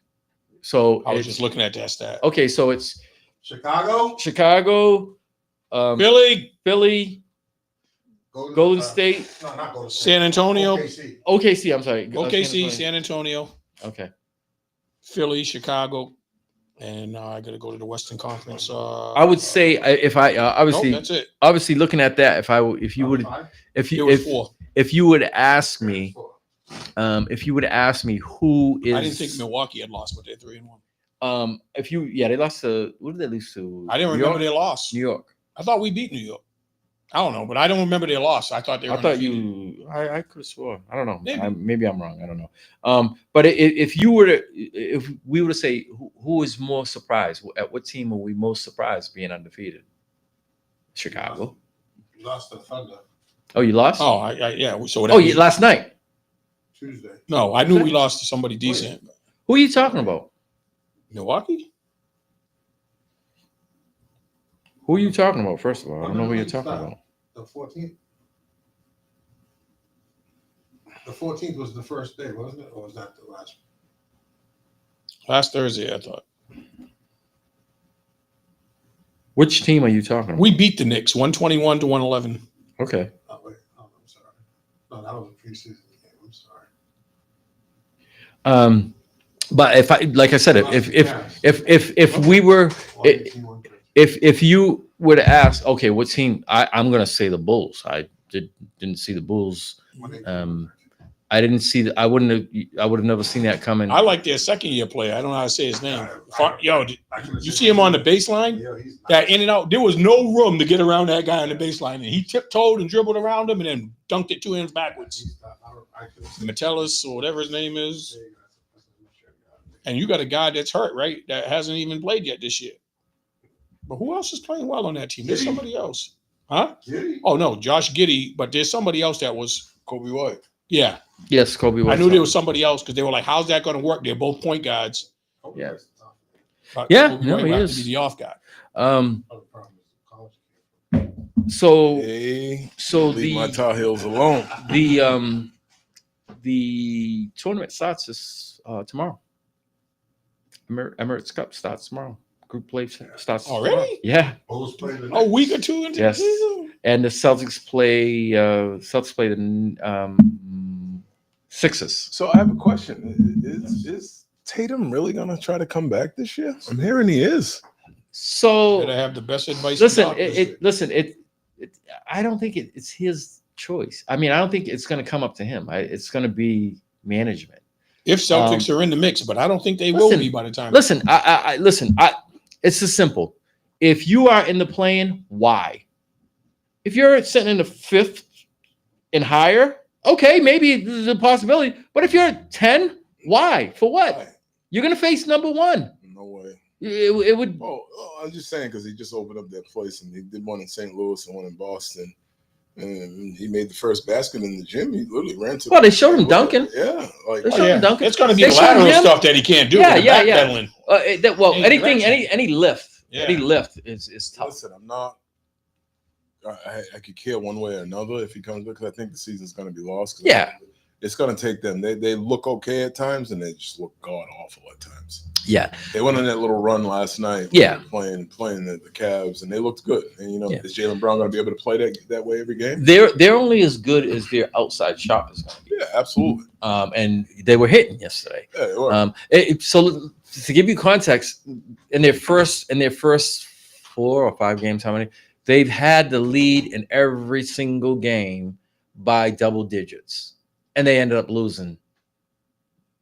Other than the Defense, 2. it's a liability too. Of course. They're small. Listen, you play big bully ball. There's nothing they can do. You can't cheat size. You look at who they don't have back this year. Like, that's a lot. Yeah. Wolfie Tatum, Yeah. Drew Holiday, Even can't. Komet. Yeah. Like, it's crazy. Cornette, yeah. Cornette. And the Spurs are saying thank you Yeah. because they're undefeated. Listen, He I like played Kato. it. He played. I like he played. Kato, though. Kato's coming along. He's Yeah, coming no, But along. he's an off the bench player. Yeah. He's just too late. He- What was he- Komet? Huh? He's an off the bench player. Yeah, but right now he's kind of being forced to play a little bit more. Yeah, no. But look who he's Isn't he playing with. He's starting? playing with Wemby. If he weren't playing with somebody who's Oh, I thought we were talking about Cater. All right. Oh no, I'm Cornette. saying Cornette, but he's playing with Wemby. At times they're both in the game together. And that's a lot of real That's estate. crazy. That's tough. That's crazy. Damn, they're like 15 feet of fucking of a person. Excuse me. Like, it's crazy. Yeah, no. 7'5". Yeah. So the Celtics, you figure you lose 2 of your 3. I should say 3 because Cornette was a very good defensive player. Yeah, A Holiday. lot of people And you he can lose play the outside you lose game you for a lose big man. Horford and you lose Holiday, Yeah. and it's you look at it and you're like, oh my god, Porzingis, Porzingis, but he wasn't yeah, there. they all could play defense. Well, and now that element. You look at it this way: you lose a 6'10" guy and 2 7-footers, and an all defensive player in Holiday. That's a lot of defense. A lot of defense. You replace him with a 6'2" guy that shoots. He's not 6'2". Simons is like 6'4", right? Oh, I thought you were talking Pritchard. about. I thought you were talking about the. I thought about Pritchard. That's what I'm saying. He's not Oh, 6'2". I thought it He's 6'1". Yeah, I was giving him that. He's 5'11" 6'1". and a half. That's being polite. 5'11" and 3/4. That's being polite. 6'1's being polite. But yeah, I mean, it's a lot to overcome. But getting back to the undefeated teams, I'm not gonna keep patting myself on the back because the Sixers, they're looking. I mean, that guy Maxi's averaging what, 40 points? He's one of the guys that had 40. He's averaging 40 twice, I think. more than that. I think he's got 3 games with 40. Oh, I know he had 41 the other day. And He I know scored the one 40 game against the at the Celtics. beginning when He scored 40 against the rookie went Celtics. off. Somebody come by the studio and bring Brian a Sixers jersey. Not that. Listen, I'm just paying homage. Well, you're talking. I'm paying homage from my man. There you go. That's the guy. That's the guy that would be in this. He'd be in his comments right now. Fellas. He'll What be. about my Sixers? He'd be in these comments right now. You guys want to sleep on my guys? I know what he's talking about, man. Speaking of that, I want to breathe this into the air. Some Chicago Bears colors for Father's Day in honor of our man. Mm. Yeah. Yeah. But yeah, I mean, so you're starting to see all the chatter. We don't want the orange. No orange. We're starting to see the chatter now. You're starting to see a lot of the fans ask for Embiid to be traded. That's Even one hell their of a own trade. fans. Listen, if he can come back to being 70% of what he was, I'm keeping him. Listen, that's He doesn't have to be the number one somewhere, then that fits his bill. Listen, He can't be the number I don't one. know. I don't know if his Injury. psyche is built that way. Though. Yeah. The key thing for him is to be able to adapt and realize, listen, I got 2 studs in the back. Let them do the heavy grinding. Yeah. Go be that true big man down low. Exactly. Like, You don't need to be on the perimeter. Shaq told him to do. Yeah. You don't need to be on the perimeter why you gonna alongside bring those Shaq? guys shooting 3 points. Why you gonna bring Shaq up? Because he told him to do it. There's other reasons. But yeah, so you're starting to see a lot of the chattering going on. Like, oh, but there's more to it. You got to look at that salary. Oh yeah, that's salary. That salary's bananas. 56 million this year. Next year, 60 million. And who hasn't played for them yet? McCain. No. The guard, George. Paul George. Oh yeah, him George too. has not Yeah. played for them yet. But How's he gonna fit into He the might mix? come and ruin this. I think he might. Yeah. I think he might be. Yeah, he might be on his That's trading block taking- too. But That's this is only taken- year 2 for him. He's got a big contract too. That's taking shots away from both guys. Listen, Bring him off the bench. listen. You're going to. You've got 2 guys. You've got 2 guys. Both of Yeah, those what is it about guys. him? Both of those guys. put 'em- Obviously, Put up a second Embiid unit. doesn't have to worry about it because he plays a With the green totally light? different position. Edgecombe is in Off George. guy. He's in George's spot. So See, I thought George played the 3 because what about McCain, the shooter from? He was having a great rookie year last year before he got hurt. well, He comes back in a listen. month. It's an embarrassment of riches that you have right now. Yeah. That are young that you're not I'd paying. rather play those 3 young guards and I'd let the veterans come off the bench or something. I was like, we're gonna get stuck paying you, but we're winning without you guys. Like I said, the way I see it is going to be tough because you've got a lot of money Take this invested in 56 those 2 million guys. right there. So you've got Embiid, who they just extended, and Paul George is on only year number 2. But why not preserve them so you have them healthy when the playoffs come? That's why I said don't rush in and play them crazy. Well, minutes. he is on a time. He's only playing 20 minutes a right. game. But the same thing with George. We haven't seen them 2 play together. We haven't seen George in the playoffs. I think one year when he was with the Clippers, he played with Kawhi. One or both was always hurt. I'd like to see him make it to the playoffs, a healthy George and a healthy Embiid, and then let them carry him in the playoffs. Well, let the young guys play the burden of the minutes. I don't now. even know you let them carry them in the playoffs because it will break up the chemistry. If you're letting these But they know guys how to win. So. Yeah, but the thing is, if these guys brought you there, why would you tell them to take a step back? Yeah, they don't want to bring the title Well, let's home. see if they can do it all year long. I think Maxey can. That's like starting the race and leading the whole race, and then all of a sudden, sub tap out. You're tapping out at the end. No, you like I say, listen, you're going to take a step back until you can prove that you're going to outplay these guys. It's not a problem for Embiid because he plays a different position. He's a big. Get down there, put like Charles and Shaq say, get them 2 guys. He said get your big fat ass down there, put it up against somebody, turn around and use it. Use that girth. But boy. Yeah. But he'd rather sit on the perimeter and shoot threes. It looks cute. Dribble you up. Yeah. Shows a little shake and bake. You got hands. And you know who took that advice this year that they said the same thing about? Wemby. Yeah. He was taking 5 to 6 threes a game last year. No need He's to. taking 2 this year. Wemby's still on the perimeter. Not as much. He's only averaging 2 threes a game. He was averaging 5 last year. Yeah. 5 plus. Wemby's different. He is. That behind the back 7'6". and leading the out. 7'6". I just worry about how frail he is. That's my only. Yeah. But he's putting on a little bit more size. He's not It's gonna come with age. Yeah, It's gonna come with age. Yeah. It's gonna come with age. That's a big frame to fill out. And he's working out. Listen, I'm not hating on him. That's the only thing I worry about. I don't want to see another. He did get banged up last year. Street clothes. Yeah, who's hurt again? That's why I said it. Who's his favorite uniform on he that? celebrated and then he went, oh, like, did you see that? Did you see him? Yeah. He celebrated his basket and was like, oh, I'm So hurt. that'll bring us to our next thing. Key players injured. Davis is the primary. So they had him listed as bilateral tendonitis or whatever, which means it's not it's soreness. So it's going this way instead of this way. I got his So why are you doing me like that? Not you. I'm talking about Anthony Davis. Oh, I thought you were talking about the bilateral. I said I got his bilateral. No, not you. I'm talking about Anthony Davis. I know. You brought up Shaq? Yeah, I know. You still mad at the Shaq thing? Jeez, I take it back. I rescind it. No, I'm telling you, it Another wasn't meant major for you. injury last night. They say it's going to be about 2 weeks. Is Ant-Man? Yeah. He's been out. He got hurt the hurt. last game. He Yeah. didn't get hurt yet. Yes, he got hurt the game before. Well, I just saw the news yesterday. No. He's going to be out 2 Yeah, weeks. he sat out against the Lakers. Yeah. So the key players that are already out. All right. This was even before the season started. Was LeBron James? Obviously, he's got the back problems. Tyler Hero. He underwent ankle surgery mid-September.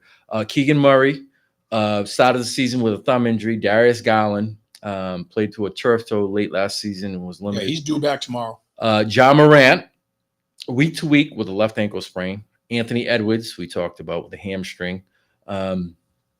Lamar Jackson, New Orleans, injured his ankle against Golden State. Other players with notable injuries. Isaiah Joe, Oklahoma City, dealing with a knee injury.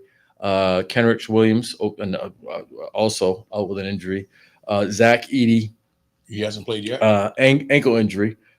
Brandon Clark, undergo surgery for knee. Josh Richardson, dealing with a calf injury. Kayvon Looney, dealing with a hamstring, and Kyrie is recovering from the ACL. So there's a lot of stars. Jason Tatum. Yeah. Or George. Yeah. Oh, yeah. I did mention George. Yeah.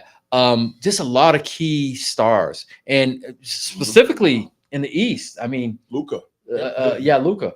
Specifically in the East, look at Indiana. They're 0-5. Oh my God. Yeah. 0-5. Well, they lost a lot. Their leading point guard, their best big man. Big man's gone. Yeah, so you got no inside and no outside Yeah. presence. So they started off this way last year, but they had a full team. And they got no McConnell. And He'll be able to hold it down. He's not Halliburton, but he's gritty enough and knows the system. Siakam and Siakam, Halliburton, and a bunch of friends. I mean, not Halliburton. Who's no, I'm the saying rookie? you only got Siakam. And Oh, a yeah, bunch of yeah. friends. Who's the other guy there? The black kid. He got hurt. One from Boston. Yeah, he Well, just got hurt. Boston drafted. Yeah. Yeah. Naismith. What's his name? Naismith. Naismith. Yeah. There you go. He was expected to play a major part this year, and he just got hurt. So now you have the kid Shepherd. He's playing more, and the guard, the light skinned kid, was Nemhard. He's been hurt because I got him in fantasy. Yeah, He's been hurt. Yeah, He played one game. So they're 0-5. Yeah. I expected them to be a little better than the Celtics, and it's actually. But look at worse. where their injuries are. They already lost Halliburton, right? Who's his backup? McConnell. He's gone. Nemhard is a combination guy. He was their third backup. He's gone. Who the hell's playing the point over there? I think they got Shepherd. No, he's off They're in guard. trouble. He's an off guard. But who's playing the point? Hold on, I'll tell you. Their top three options are gone. Yeah, it's tough. I mean, Nemhard is supposed to play tonight or tomorrow, whatever day. He missed all but the first game. The injuries are coming fast and furious, and normally you don't see this. You it's like spaced out. But this year in particular, The injuries are just it's crazy, and it's shaping the way. That's why we said the Detroits, the Orlando's. It's their turn to step up. If you don't, we see Chicago. We never mentioned Chicago, right? They right to this point, they've jumped, and even Detroit. Like I said, even Detroit. I thought they would have started off better. I understand that they too have injuries, but it's just one of those things. So you wanted to know who their point guard was for the Pacers, right? Currently, yeah. Let's see. Oh, Detroit's 3-2 roster. Yeah, 3-2. I thought their schedule. I thought they would have got so who they signed? The slam dunk contest. Oh, for Indy. But he's not a point guard. Yeah, he's an undersized off guard. Yeah, well, very athletic.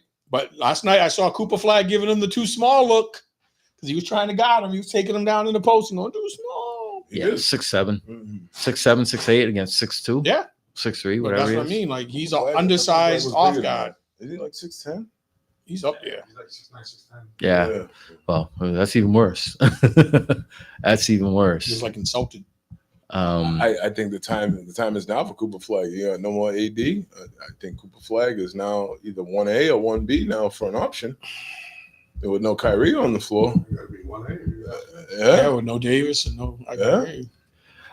Stop getting dunked on by Chet Holmgren. So they've got to. Listen, this is the NBA. Everybody's gonna get dunked on. Yeah, he tried to block. See what though. Zion did to Wemby. Yeah, to open the game. Oh yeah. up. Oh, by the way, he's hurt right now too. Yeah. He sat out yesterday. He's being reevaluated. Yeah. Listen, that's the story of his career. But he's in shape this year. But he can't stay healthy. Listen, I thank him because he won me a whole lot of money with that Rookie of the Year contest with him and Ja. Thank you, Zion. So they got a rookie playing, Talon Peter. Who? Yeah, exactly. I was waiting for you to explain that one to me. I haven't heard that in a while. Who? Yeah. So he's playing. Never heard I couldn't even guess a name because I don't even know who. And they got another guy, Ray J. Dennis. He's second year. Yes. AJ's not making videos on. That's it. Those are their points. So imagine when it's a point guard driven league, somebody's got to run the offense, and you don't have option 1, option 2, option 3, and you lost your best big man in free agency. Well, actually, their best big man is Sabonis, right? But he was the Miles Turner. Sabonis is playing for. Oh, so they don't even have him. Yeah, so he was Miles Turner was Sabonis has been in Sacramento. I forgot that was the Denver. trade for Halliburton.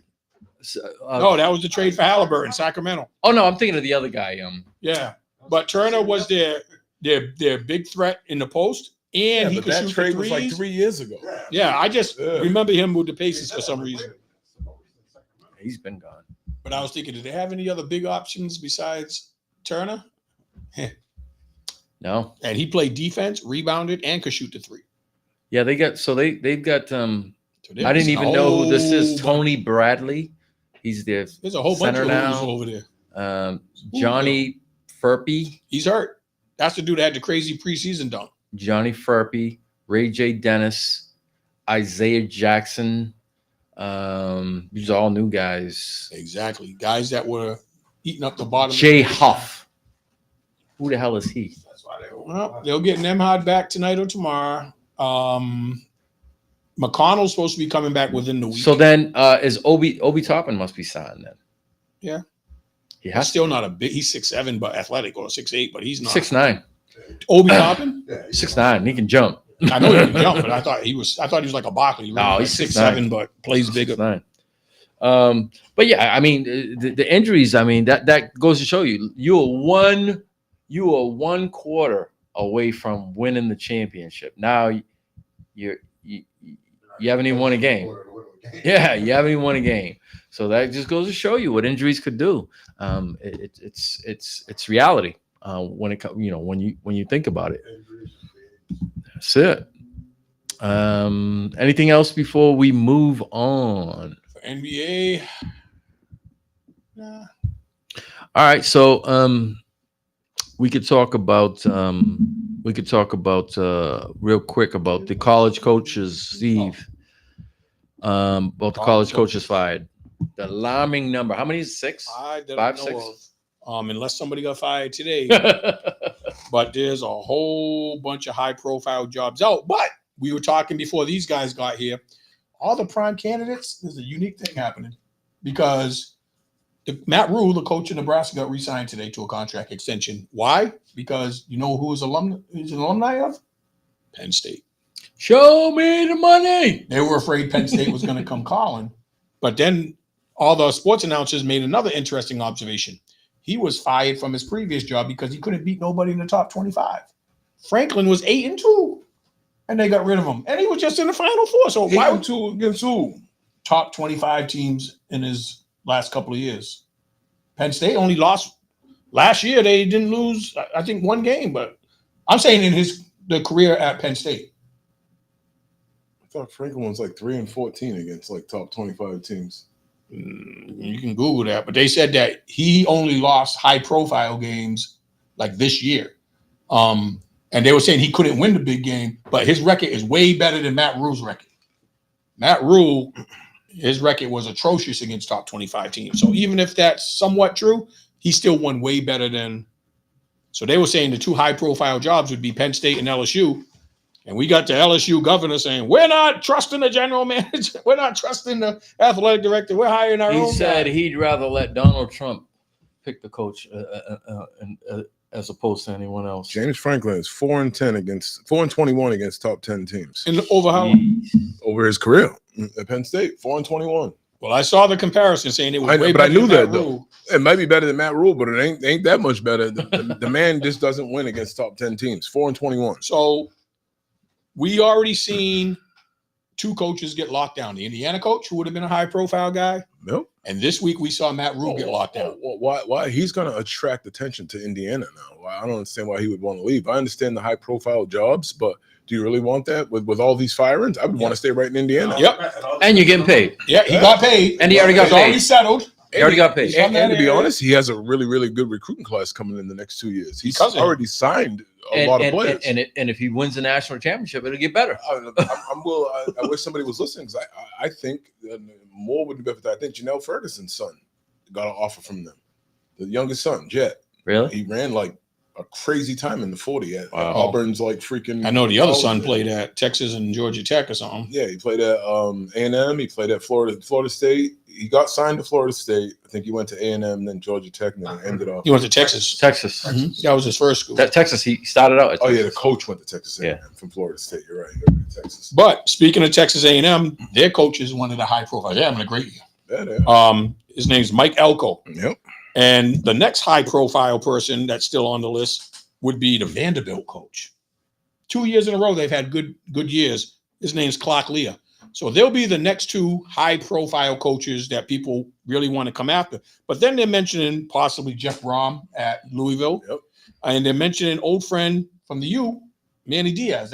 He was at the U before, right? He went to Duke. Yeah, he went to Yeah, he's at Duke now. He's So at they, Duke, yep. and they got Dan Mullen at UNLV, but I still think the other guys are higher up. But Mike Elko at Texas A&M and Clark Leah at Vanderbilt, I think are going to get overpaid to go to one of those jobs. You don't think Chip Kelly or Franklin has a chance? No, because they're going to say, why take somebody else's failures? But both those schools want high-profile guys, and that's their MO. But the two best candidates might be the two up-and-coming guys. Yeah. Chip Kelly, you were a failure at LSU. Come save Penn State. James Franklin, you were a failure at Penn State, according to this standards. Come to LSU. No, I don't think neither one gets I'm either. not saying necessarily them jobs, but there's going to be other jobs open by the end. But I think the Texas A&M coach is going to be the hottest prospect right now because he's in actually Vanderbilt's in the same conference. Yeah. They're both doing it in the number one conference in the country.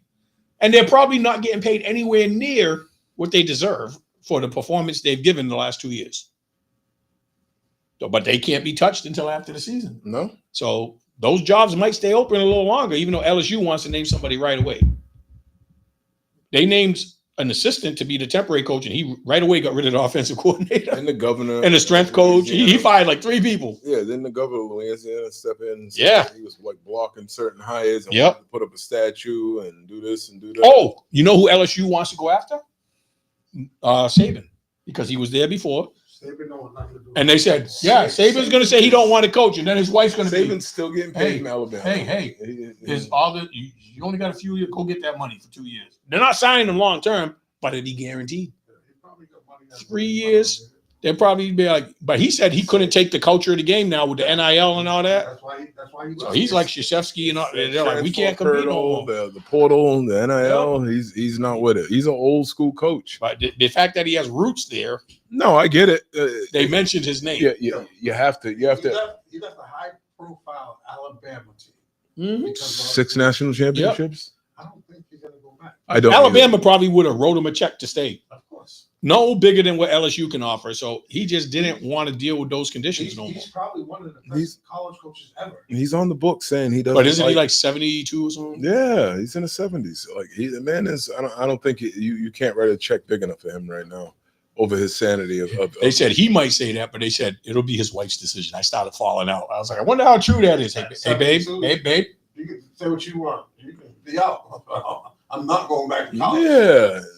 And I don't have what are they going to do with their money? Like, they can't pick. They already got generational wealth. Yeah, but they said the offer would be so crazy that it'll be hard to say no. I mean, I get it. I mean, everybody has a we do need a private jet. Probably going. But that's going to be interesting because I've never seen one season with so many high-profile jobs become available mid-season or a little past mid-season. Like this many big-name programs. What I'm real surprised is I'm surprised Florida State hasn't got rid of their coach. Like, I'm shocked. Because don't they still owe Jimbo Fisher and a couple other people that they've had in the past? They'll let this guy fill out the year, get his contract underway, and then there's only 1 year left. Oh, you got a bunch of big name boosters down there. I mean, that are willing they'll kick in more money. But they ain't getting the players either. No, they're not. Do you think there's a front runner that we're missing for Penn State or LSU right now? Those are the two most high profile jobs open. I know. I honestly, coordinator for Lions. He's an LSU alum. Yeah. Oh yeah. To LSU. You think he'd want to be a head coach? He said that they got in touch with him, but he don't know if he wants. Oh, the first thing you want to do is it's good to be defensive coordinator and all this other stuff, but if you've never been a head coach anyways, you want to start off in college ranks, especially at a team like a LSU. You see a number of coaches from the NFL go down to be a head coach, offensive coordinators, defensive coordinators. You're an alumni and you got ties there. Hey, why not bring so-and-so in? Like, it's not a bad idea. It's really not. And then you have that coaching resume because what's the level below the NFL? Well, it's college, but it's the teams like the LSU, high profiles, the Alabamas, the Michigans, the Ohio States, the Big Five conferences. Yeah, and Big Five conferences. You want that on your resume because you know what it is. One loss and you could be done. Not so much anymore. There's now the expansion of the playoffs, but 2 losses, you're teetering. So that's kind of what you want to do. All right, so that'll so next week what we plan on doing is having a NCAA basketball preview, men's and women's. Men's and women's. So we got that to look forward to next week. Yep. Yes, it does. The preseason I already saw the preseason All-Americans and everybody's top 20, and I was like, ooh, I don't know if I agree with all of it. So that'll be interesting. See how much we agree and disagree, because I think there's going to be some parity in the men's.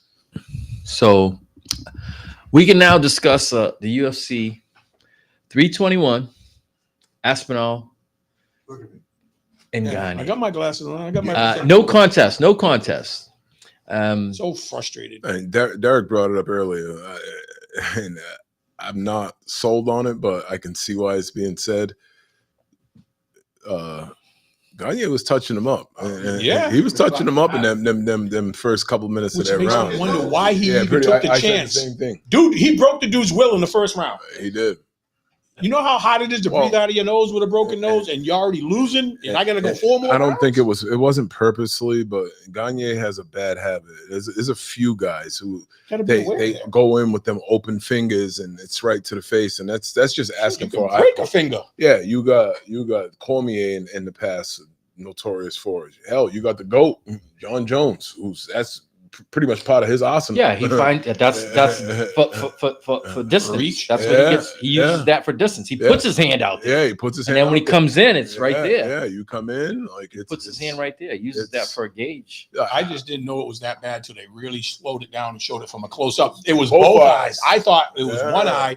And when he said knuckle deep, when I saw it, I was like, it was. I thought the opposite eye poke, even though it was a double one, was worse than the one he was complaining about. If you look at it, 'cause I watched that thing 15 times and it got more mad every time I watched it because I'm like, damn, man, I wanted to see this. You know what I'm saying? I wanted to see that. I wanted to see it go to the conclusion, whether it had been a knockout decision, whatever it was. You know what I'm saying? I wanted to see them get it in because in that first round, to me, it was one-sided. It was really one-sided. And all things taken into account, I said at the beginning, I didn't think it would go past 2 rounds because they're both capable of knocking somebody out. But Gain was setting them up and breaking them down in that first round. I think in the second, there was no wrestling at all. It was that jab. Yeah, that jab was everything. His face was all torn up, and it looked like he had no answers. I hate to say it because it was a legit eye poke in both eyes, but I wonder what his mental was. He was like, "Yo, I can't fight with this broken nose, and this dude's showing me something I wasn't expecting. I'll live to fight another day." That just gave him an easy out. Yeah, because I didn't see him really showing the effects like shake. Like I just his will right after that happened. His will just went. He was like, "Oh, here's my chance." I'm not even gonna try it. Yep. I'm not even gonna try it. He didn't even try to convince anybody you want to fight. You're gonna give me 5 minutes? All right, cool. The funny thing was, they would have given him as much time as you wanted, right? Because I can't. Right away. I can't. The doctor said, "I don't see no reason why." The doctor like cleared him, and I don't know if anybody caught that. The doctor basically cleared him and said, "Hey, listen, like he can fight, he can see, like, and then I can't see, see." He broke his nose and broke his will. The funny thing was when he was getting interviewed, what the hell are you bulling me for? I got poked in the eye. Knuckle deep. And I didn't believe him. And then when I saw that close up, I was like, it was deep. But I don't know if he was hurt that much. The only thing that made the card was that heavyweight fight. Like, the other fights were okay. The fight before that? The girls talking about the girl. Yeah, the girls fight. Everybody wanted to see that girl, man. The girls fight was ever since they watched that weigh-in, everybody tuned in. Can I finish? If the girls fight was the main card, would you have watched it? I probably would have tuned in after that weigh-in. I ain't gonna lie. I think I might be. I ain't gonna lie. Yeah, I didn't recognize either one, but I thought the right person won. Yeah, she did. They both. That's the fight we should be talking about, really, because I got nothing more to say about the heavyweight. But from the ground, she was doing a lot of damage. Yeah, she was, and it was interesting to me because I started thinking about it during the fight, and I'm like, yo, is this part of her game plan? Does she want to be on the bottom? Because she's Gracie. Yeah, bro. She said it. She said that was part of our game plan. I was like, interesting. Fight from your back. Fight from your back. But she was real busy when she was on her back, and I was like, she seemed like the busier person because if you look at the takedowns, it was like 10 to like 1. Like it was crazy, and then she was. The first I didn't realize that it was zero takedowns. Yep. It was all. And they said they wanted to avoid each other because they're both from Brazil, so they were trying to like preserve. But they had a fight. They were on a collision course. The belt was there. Right. Yeah. They fought because they had belt and the money. But that was for the vacant championship. So we saw a great fight in that battle. But because of the medical clearances, we won't see either one for a minimum of 90 days before they can even set up their next fight. They're both going to be in a medical protocol. Yeah, well, their faces were. They probably had slight concussions. That's the norm. You don't necessarily see people That's why fight. you only see them fight twice a year. Yeah, if you're lucky. You don't see them fight. Many people fight on consecutive UFC cards. No. Oh no. Both of them chicks should have been like, even in the back. It'll be summertime before one of them is capable of fighting. They both should have been like, cut me, man, because they're freaking. Oh, the one that lost, they have to cut her. That was she looked like a cyclops, and I was just like, that's crazy. I watched the interview in the back with with her daughter, and she had the belt. I'm like, I would have been like, all I could think about was what was the movie Elephant Man. I'm not an animal. I'm a human. Yeah, nah. As a little kid, I'd be mortified. Yeah, I'd be like, "Mommy, what's wrong with your face?" But she's probably seen it so many times. She probably goes training with her. Yeah, she's probably seen it so many times. It's the norm for her. But you know what I do like about that fight? It was a vacated title. You know who was the former champ? Zhang Weili, the Chinese girl. The Chinese girl. She's moving up to fight the legend. It's going to be the number 1 and number 2 and the Nunes ranked. Yep. Well, no, she's fighting Shevchenko. I thought she was fighting Nunes. No, Nunes is fighting Harrison. Yes. Oh, that's what I'm saying. But you're right. they're saying right now the pound for pounds are probably them two. I don't know how they skipped over Nunes and Nunes hasn't fought in a while. But they said they're the number one current ranked number one and number two pound for pound. Nunes is widely considered the GOAT of yes. of MMA. Yes, she just took some time off. Yeah. So she has to regain her time. And Harrison, I think we discussed this when Nunes got in the ring with the girl she's fighting, Kayla Harrison. Yeah, it was like, wow, Nunes is big. Right? Yeah, she was huge. I was like, I forgot how big she was. Yeah, she's broad. Yeah, Because the other girl was jacked. but she was. that next fight that I mentioned is in 2 weeks, November 15th. Yeah, Shevchenko, and she had the trilogy with the other girl. They both won one, and then she got the title back. Yeah. I forgot the girl's name. Talking about 2 weeks, that fight might get canceled. Which one? Jake Paul and Tank. I forgot about that. Okay. Oh, he got in trouble. Yeah. Who got in trouble? Tank? There's another domestic. Isn't he on house arrest? He beat up the housekeeper? He allegedly kidnapped his girl. Oh, brought her over. Oh, he's on house arrest. And then he goes there at work and beating her ass. Yeah, it's allegedly. It's all alleged. Any of that. Well, where there's smoke, there's fire, because you just can't keep doing this. No, I know. You know, I know. You're costing yourself tens of millions, maybe even hundreds of And millions. he's also allegedly converted to Muslim. Listen, it's going in that Floyd Mayweather had a bunch of domestics where he put his career on the line. He was able to persevere and get there. But Tank's following that same blueprint. Yeah. You could be one of the greatest boxers ever, but you're letting your personal life ruin everything for you. So how are we feeling about Mr. Jones and putting out the word to fight at the White House? He was the biggest loser in that fight. What's that? Pereira. Pereira. Pereira. I thought because the UFC wanted him to fight Aspinall. That's another dude who's walking around really big. Pereira is huge now. But he was a light heavyweight. Yeah, he's huge. He's like 240. The only thing I would say is if Jones gets him on the ground, it's a wrap. And he's gotten everybody. I didn't think he'd get Daniel Cormier before they fought. He dominated Daniel Cormier on the ground. He beat Gagne in like 2 minutes. He whipped his ass. The frontal choke. The frontal choke. He was standing and then on top just dropped against the fence. Yeah. Dropped him. It was like, what's this shit? Are you not entertained? He dropped him like he was like a piece of like something. Just that's it. So I mean, we know Pereira has the hands, but what is he gonna do when he gets on his back? And you know what Jones is going to do. But He's going to go and take him down now because they wanted UFC Dana White wanted him to fight. But Aspinall proved there's a chink in his armor. He wasn't ready for that top competition. You're getting beat by a guy that you just said got beat in 2 minutes by Jones. And and that's when they were messing around with that fight. I'm like, you know what? Yeah, he's got power, but he's going to neutralize that power by keeping on his back. He's not a ground and pound fighter. Mm-mm. His key is I'm going to stay up. I'm going to stay up. I'm going to hit you. I'm going to move. I don't think he can avoid the takedown in that match. Oh, no. Mm-mm. So what's going to yes. Mm-hmm. So what's going to so I when they were talking about the fight, I'm saying to myself, if he were ever to fight Aspinall, it would be like a chicken game. Like I'm going to take you down. I'm going to fake like I'm going to take you down. I'm going to catch you. And then I'm going to get you in trouble and I'm just going to punish you like I do everybody else. The jumping forearms, everything, the uppercuts at knees. Yeah. I just, a lot of people, a lot of people were like giving him his flowers even before he did anything. Espinal. Yeah. I was confused by it. I'm like, they always want a great white hype. It was Tommy Morrison. I'm saying, no, he isn't really. Yeah, he's fought some guys, but he hasn't fought the GOAT. No, he hasn't fought the top echelon. He beat one good guy. Who did he dominate? The guy that pulls his pants down at the end. Derek Lewis. Oh, the black dude. He's a crazy dude. But that was his only signature win. Yeah, but he goes in there and it's a slug of nothing. If you don't knock you on the first. Yeah, it's a slug of nothing. Yeah, that's what I'm saying. He just he doesn't even. There's no defense for him. He just comes in and he just throws haymakers. Butterbean. Yeah, pretty much. Pretty much. Oh, he wants to get on my wife. He always says so outrageous stuff. Yeah, he gets the beers and all that stuff. Yeah, he's crazy. But yeah, he puts butts in the seats because he's trying to knock you out every. Oh yeah, It's like watching a Tyson fight. Somebody's getting knocked out. Listen, the knockouts are equivalent to baseball home runs, right? You go to a game to see home runs.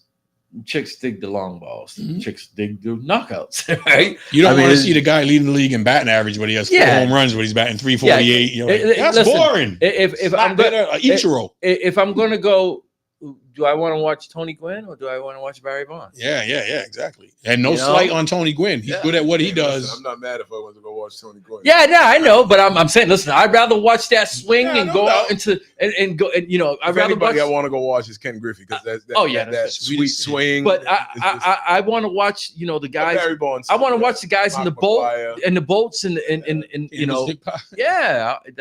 was dope.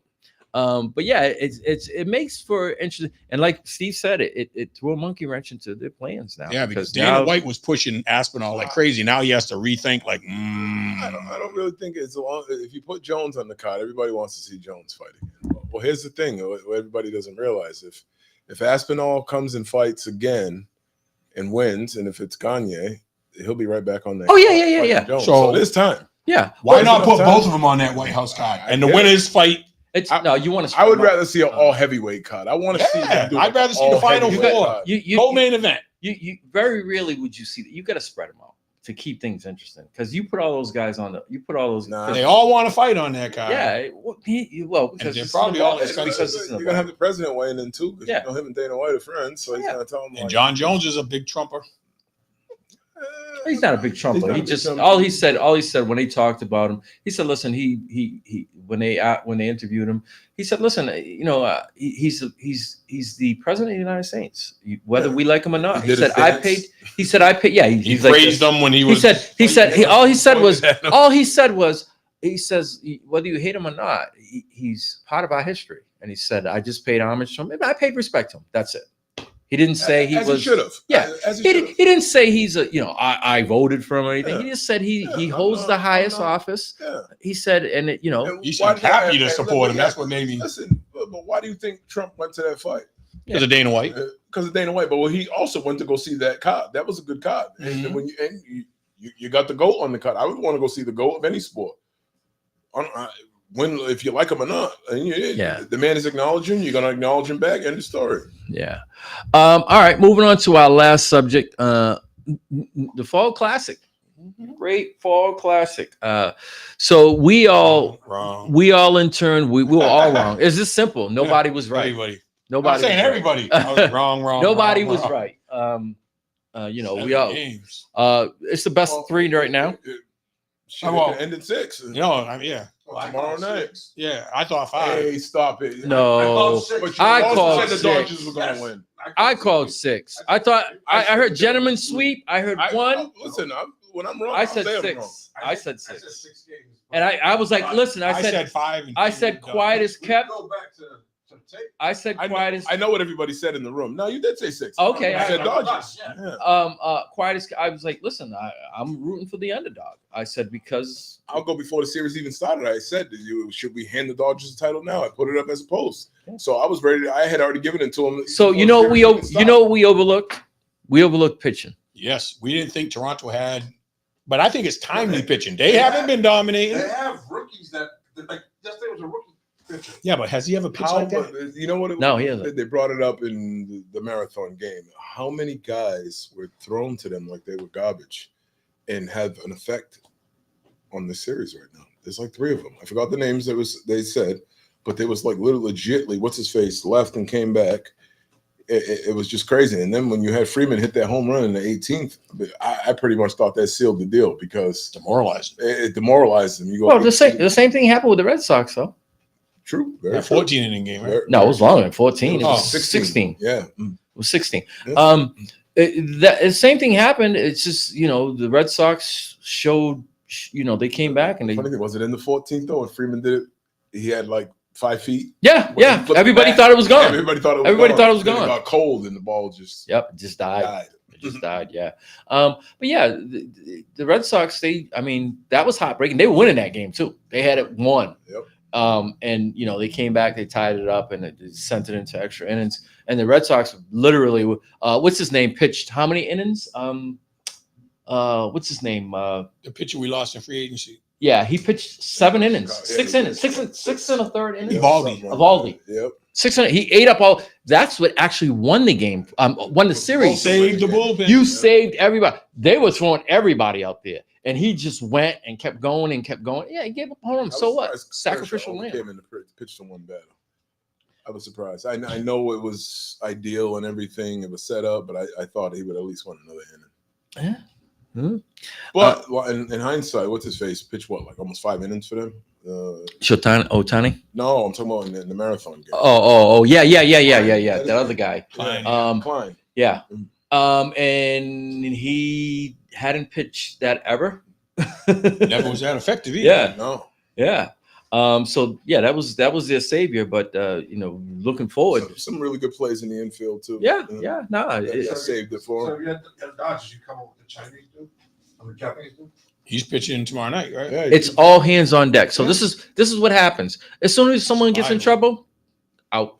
Survival. You Are can't. they gonna pitch Otani if it goes to Game 7? He said if he'll be available. He said it already. Why not? Why not? Short. Might Short. be 1 or 2 innings. Short. If You use them short. need me, at that point, you're in Game 7. You got to pull out all the stops. Yeah, you do. There's no tomorrow. So everybody's available. But they need tomorrow's pitcher to do what he's done the last 2 games. He out the pitched a fire. complete That's game. the whole game. Put out the fire. 2 games in a row. You got to put out the fire. You got to live On the road. First and foremost, you got to live to see another day. You can't even think about a Game 7 until Play you win Game tomorrow 6. like it is Game 7. You gotta take care of what's in front of you. You gotta win Game 6, and like I said, it's going to be guys are going to have a short leash. You get in trouble, you give up a run, and his guys see you later, out. You can't afford to let a pinhole get the size of of a bomb. You want to keep it at a drip. Yeah. You gotta. Yeah. So there'll be a very short leash tomorrow on any pitcher that gets in and gets in trouble. You won't see it go on, for an extended period of time. And that's just how it has to go. There's no tomorrow. You lose tomorrow and you're done. With the Blue Jays, I think they're going to, they've been this way all year.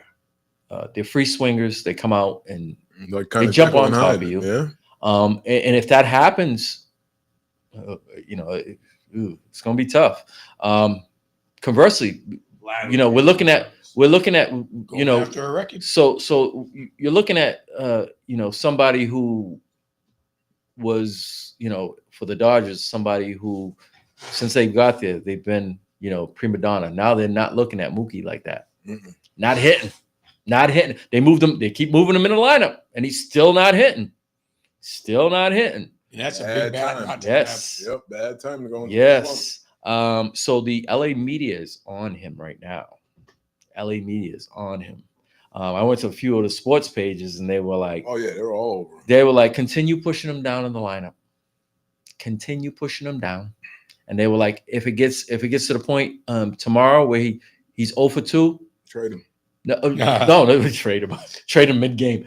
They're like, no, set him down. I'm saying in the offseason. Wait, nobody else. No, I'm talking about in the game. They literally have said that. That's what I'm saying. Oh yeah, no, I'm saying they said if he starts off 0 for 2, they're like, put him on the bench. Let somebody come in because they got bats on. They got guys on the bench that could come in and hit. No, I get it. You know, you really want to. He hasn't done anything this series. Yeah, you're right. Yeah, payroll's too large not to get production, and right now it's not even about payroll. I just think of who he is. But look who he's got. Look who he's got batting in front of him and behind him.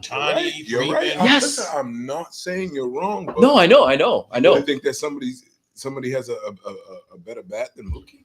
But how many times? But how many times have we seen in the World Series guys come off the bench and they hit it out the park? You're right. They do something. You won't never know until you try it, right? Absolutely. And tomorrow's do or die. I guess I'm a little biased because I'm still a Mookie fan. Yeah. So I get what you're saying. I get it. It's blasphemous to even say bench him because push him down to the end where you're not expecting that type of production. But if you get it, oh boy, yeah. I know. That's what I'm saying. Like, ooh, I know. You want to bench him? No, I So and you look at it in hindsight, like you do bench him, and somebody comes in and they do absolutely nothing, and then they're gonna say, "Well, you should have left Mookie there." Yeah, it's like a no-win situation. Yeah, I mean, baseball is a little different because you could play the percentage games. You know, when his come in, to play this percentage. Yeah, that's what I'm saying. Yeah. You can play the percentage game. You can use that as the reasoning. Well, he was 6 out of 10 against this pitcher, and he hasn't done anything. So you can use that. You can say, hey, we can play the numbers. It's the one sport where you can actually use the numbers in your favor. You could be wrong and still say, well, the numbers said. You know what I'm saying? I get it. As opposed to, this guy in the NBA, he shot 33% during the season. 35% during the season, and we gave him the last shot because he shot that way. But yet he was shooting 2 out of 10, in the game. You know what I'm saying? Baseball is because it goes off of numbers. No, right. So you can use that to hide, something goes wrong. But I'm going to be watching tomorrow. I'm going to have them on, and I'm going to be watching the Celtics and Philly. I want to see the second go round. You mean you're not going trick or treating? No, my kids are all bigger. You have grands. My grandkids are all bigger. My younger ones are in North Carolina. So I can't listen. I live 65 yards off of the. I live 65 yards off of the street. Nobody comes to my house. I live on it's a long walk from the street, and it's dangerous. Nobody ever lets you go by. I've been there for 5 years. I've not had one trick or treat. I've had literally Lights on, music in my entire time there, which is 6 years, I've had probably a dozen people come, and that's so literally. Like 4 o'clock while it's still light. I have like a group of kids. No. It's kids with their parents. Because once it gets dark, nobody bothers. And they feel it's safe to go, but it's just a long way off the street to walk through the driveway. Yeah, no. So listen, I've been prepared every year. And I only get one bag of candy because the first year I was there, I was like, I got the chocolate monsters in my house. Everybody loves chocolate, Kit Kats, Snickers, so I have to buy candy. I get one bag of candy because I know that the one bag of candy is going to stay in the house, and it usually goes to her grandchildren because I'm prepared if anybody wants to come by. But guys, let's go by. Let's take all the chocolate candy. I like chocolate. I'll be fighting his kids. You're gonna be fighting the kids. You're gonna be fighting my Kai. But before we get off the baseball topic, what is Toronto doing exceptionally well? Is it the hitting or the pitching? Because it's a combination. I was gonna say a little combination. Bit. Yeah, it's a combination. The timely hitting. I mean, they've been all year. They've been one of the top teams in hitting, specifically in the American League. But nothing really has changed from them. They went to a little spurt last month where they were be expected, where they had a little fall off. But they lost Bichette. They were wire to wire. Now they lost Springer, but somebody's doing it. They were wire to wire the whole year.